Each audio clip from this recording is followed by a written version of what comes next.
कहते हैं जिंदगी में आगे बढ़ने के लिए पढ़ाई लिखाई बहुत ज्यादा जरूरी है। गधे और नालायकों को कहीं भी काम नहीं मिलता, लेकिन बॉलीवुड शायद दुनिया की ऐसी इकलौती इंडस्ट्री होगी जहां एक ढूंढो तो 4 गधे मिल जाते हैं और 4 ढूंढो तो 40 नालायक भी। It's my talent. बॉलीवुड के यही गधे अब तक अपना दिमाग ना लगा के दूसरों का काम कॉपी करके या फिर चोरी करके मस्त जिंदगी जी रहे थे। ऐसी ही नालायकी का सबूत देते हुए अनुराग कश्यप एक फिल्म लाया दोबारा, जो कि 2018 में आई स्पेनिश मूवी मिराज का हिंदी रीमेक थी। अब जब ओरिजिनल नेटफ्लिक्स पर फ्री में अवेलेबल हो तो फिर कोई पैसे देकर कॉपी फिल्म को क्यों देखेगा। नतीजतन ये मूवी पहले दिन ही थिएटर से उतर गई। अब मूवी घटिया बनी ये एक्सेप्ट करने की जगह ये नशेड़ी बोल रहा है कि भारत के लोगों के पास अभी पैसे हैं ही नहीं, तो फिर वो मूवी कहां से देखेंगे। इस बात का जवाब मैं थोड़ी देर में दूंगा, लेकिन इसकी फिल्म दोबारा ने ऑस्ट्रेलिया में पहले दिन सिर्फ 10 टिकट बेचे थे, वो भी तब जब वहां पर बॉयकॉट ट्रेंड चल भी नहीं रहा था। इसकी फिल्म दोबारा ने ऑस्ट्रेलिया में पहले दिन सिर्फ 7,000 रुपए कमाए, जिसका मतलब होता है कि या तो ऑस्ट्रेलिया कंगारुओं का नहीं कंगालों का देश है, वरना फिर ये नशेड़ी पक्का दिमागी रूप से कंगाल हो चुका है।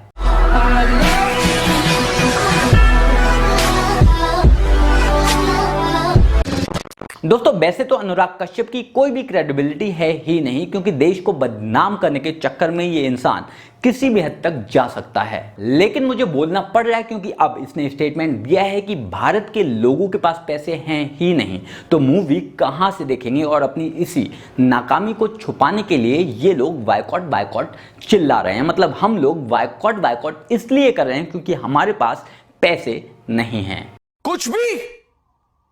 कुछ भी अनुराग कश्यप गंजेड़ी है, ठीक है, और ये गंजेड़ी कुछ भी बोल सकता है, लेकिन ये इंसान उस भारत की बात कर रहा है जिस भारत में स्कॉर्पियो एन लॉन्च होते ही 30 मिनट में 1 लाख गाड़ियों की बुकिंग कर डाली। उस स्कॉर्पियो एन की जिसकी कीमत 13 लाख रुपए से शुरू होती है, जबकि इसकी फिल्म के नाम पर कोई 300 रुपए खर्च करने को भी तैयार नहीं है। तुम्हें शर्म है? कुछ शर्म आया है?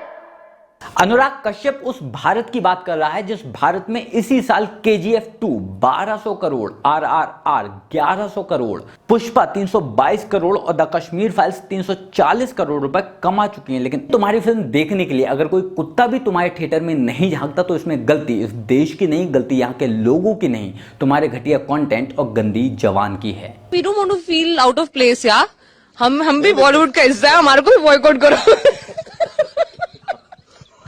मतलब पहले आप एक घटिया फिल्म बनाओ, उसके बाद आप चीख चीख कर अपनी ऑडियंस का मजाक उड़ाओ, उसके बाद उसी ऑडियंस से एक्सपेक्ट करो कि वो लोग अपना पैसा देकर तुम्हारी फिल्म देखने आएंगे। तो आप एक फिल्म मेकर नहीं, एक इंसानों जिसे बेसिक ह्यूमन साइकोलॉजी की भी समझ नहीं है। लोगों में बॉलीवुड को लेकर गुस्सा भरा हुआ और खासकर हिंदुओं में वो अलग बात है, लेकिन इस गंजेड़ी को लगता है कि पनीर पर GST लग रहा है तो फिल्म कहां से देख पाएंगे लोग। वैसे आपको बता दूं कि अखिलेश यादव ने इसको यश भारती पुरस्कार दिया था, जिसमें 11 लाख रुपए नकद और 50,000 रुपए महीने की पेंशन दी जाती थी। सुरेश रैना, अमिताभ बच्चन, राजपाल यादव ने ये पेंशन लेने से इनकार कर दिया था, जबकि ये इंसान 50,000 रुपए महीने की भीख लेता रहा, जैसे योगी जी ने आते ही बंद कर दिया था। तो मेरे दोस्त, कंगाल तू हुआ है, हम नहीं। कंगाल बॉलीवुड हो रहा है, देश नहीं। अब हम लोग सिर्फ वही देखते हैं जो हमारी इज्जत करता है, जो हमारी बात करता है। हमारा मजाक उड़ाने वाला चाहे आमिर हो, चाहे अक्षय हो या फिर सस्ती पन्नी हो, सबका सिर्फ एक इलाज है,